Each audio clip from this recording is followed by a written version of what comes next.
Sir உங்க மனைவி விவாகரத்து பண்றதுக்கு என்ன காரணம்? சார் அவளை பற்றி பேசி அவளை பற்றி மற்றவங்கள்ட்ட பேசி பேசி ரொம்ப டயர்ட் ஆயிட்டேன் சார்.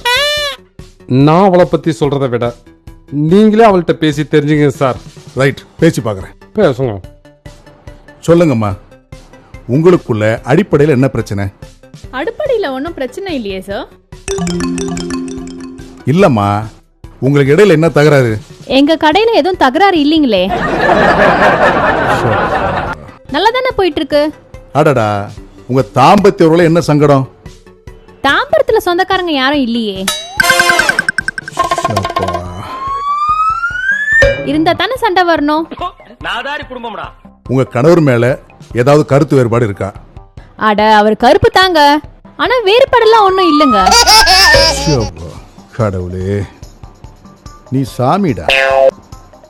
இத வச்சு சமாளிக்கிறதுக்குள்ள செக்கு எடுத்துட்டு போயிடலாம். உங்க வீட்டுக்காரோட என்னமா சண்டை? வீட்டுக்காரோட என்னங்க சண்டை? 1ஆம் தேதி ஆனா வாடகை வந்து வாங்கிட்டு போயிடுவாரு.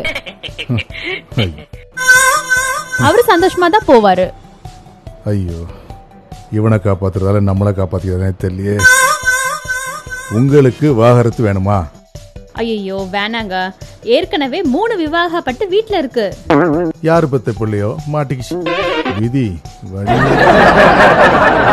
உங்க வீட்டுக்காரரு எதுக்கு விவாகரத்து கேக்குறா தெரியுமா? தெரியுங்க, என்ன பத்தி அபாண்டமா பழி சொல்றாரு. என்கிட்ட பேசினாலே நெஞ்சு வலி வருமா?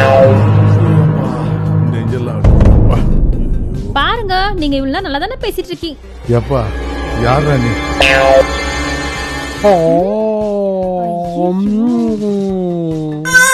அடி பாவி சண்டாலி, டிவோர்ஸ் கேஸ் கூட்டிட்டு வந்துட்டு கொலை கேஸ்ல மாட்ட விடலான்னு பாக்குறான்.